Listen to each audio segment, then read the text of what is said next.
बातमी विद्यार्थ्यांच्या परीक्षांसंदर्भातली आहे, कारण परीक्षा ही विद्यार्थ्यांच्या भवितव्याचा पाया मानली जाते. पण हीच परीक्षा वारंवार रद्द होत असेल, तेही राष्ट्रीय पातळीवरती, राज्य पातळीवरती आणि प्रश्नपत्रिकांमध्ये चुका होत असतील तर विद्यार्थ्यांनी विश्वास ठेवायचा तरी कुणावर? नीट, UGC पासून CBSE नीट परीक्षांवरच्या अनियमिततेच्या आरोपांनंतर आता UGC नेटच्या 3 विषयांची पुनर्परीक्षा घेण्याची वेळ आली आहे. चुकीचं भाषांतर, व्याकरणाच्या चुका, तथ्यात्मक त्रुटी आणि जुने प्रश्न पुन्हा विचारल्याच्या तक्रारी. NTAने या प्रकरणाची चौकशी करण्यासाठी एका समितीची स्थापना केली आहे. या चुका केवळ प्रश्नपत्रिकेपुरत्या मर्यादित राहीत, तर त्या लाखो विद्यार्थ्यांच्या वेळेवर, मेहनतीवर आणि मानसिक ताणावरती परिणाम करणाऱ्या चुका आहेत. तर नीट पेपर फुटीपासून देशातील विविध स्पर्धा परीक्षांमधील कथित गैरप्रकारांपर्यंत परीक्षा व्यवस्थेवरनं देशभरात विद्यार्थी आंदोलनं सुरू आहेत.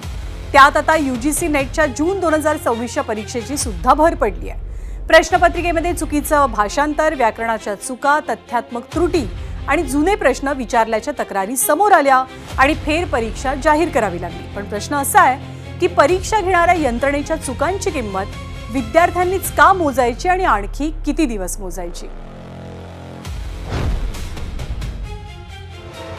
विद्यार्थ्यांसाठी परीक्षा म्हणजे केवळ 3 तासांची चाचणी नसते. त्यामागे असतो महिनोन-महिने केलेला अभ्यास, मेहनत, पैसा आणि भविष्यासाठी पाहिलेलं एक मोठं स्वप्न. पण याच परीक्षेत जर प्रश्नपत्रिकेतच चुका आढळल्या तर विद्यार्थ्यांनी नेमकं करायचं काय? UGC नेट ही सहाय्यक प्राध्यापक पदासाठीची पात्रता, ज्युनियर रिसर्च फेलोशिप आणि PhD प्रवेशासाठीची महत्त्वाची परीक्षा आहे. मात्र जून 2026च्या परीक्षेत इंग्रजी, कॉमर्स आणि सोशिओलॉजी या 3 विषयांच्या प्रश्नपत्रिकांबाबत विद्यार्थ्यांनी मोठ्या प्रमाणात आक्षेप नोंदवले. विद्यार्थ्यांच्या तक्रारीनुसार प्रश्नपत्रिकेत चुकीचं भाषांतर, व्याकरणाच्या चुका, तथ्यात्मक त्रुटी आढळल्या.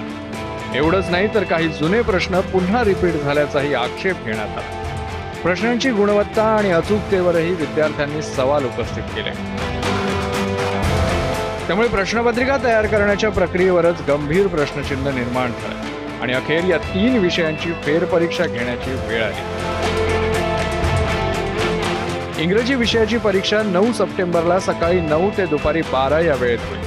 त्याच दिवशी कॉमर्सची परीक्षा दुपारी 3 ते संध्याकाळी 6 या वेळेत घेतली जाणार आहे. तर सोशिओलॉजी अर्थात समाजशास्त्राची फेरपरीक्षा 10 सप्टेंबरला सकाळी 9 ते दुपारी 12 या वेळेत होईल.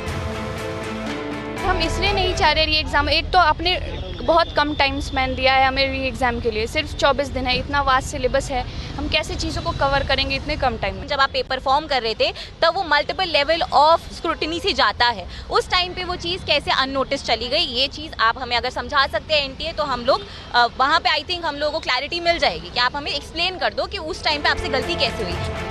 विद्यार्थ्यांसाठी दिलासादायक बाब म्हणजे या फेरपरीक्षेसाठी कोणतीही अतिरिक्त फी आकारली जाणार नाही.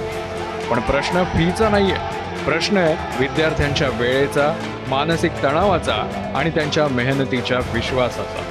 वारंवार परीक्षा रद्द किंवा फेरपरीक्षा घेण्याची वेळ येत असेल तर विद्यार्थ्यांचा परीक्षा व्यवस्थेवरील विश्वास टिकणार तरी कसा? सोमेश कोलगेसह ब्युरो रिपोर्ट, ABP माझा. तर UGC नेटमधला हा प्रकार पेपर फुटीच्या घोटाळ्यापेक्षा वेगळा जरी असला तरी परीक्षा व्यवस्थेभोवती निर्माण झालेल्या प्रश्नांचं गांभीर्य कमी होत नाही. कारण विद्यार्थ्यांसाठी प्रत्येक परीक्षा ही एक प्रकारे अग्निपरीक्षा असते. पण परीक्षा घेणाऱ्या यंत्रणेलाच वारंवार चुकांसाठी उत्तरं द्यावी लागत असतील तर ही अग्निपरीक्षा नेमकी विद्यार्थ्यांची आहे की शिक्षण व्यवस्थेची? विद्यार्थ्यांची मेहनत पुन्हा पुन्हा परीक्षेत उतरवण्यापेक्षा परीक्षा घेणाऱ्यांचीच परीक्षा का होत नाही, असा संतप्त सवाल आता विद्यार्थी आणि पालकवर्गातून उपस्थित केला जातोय.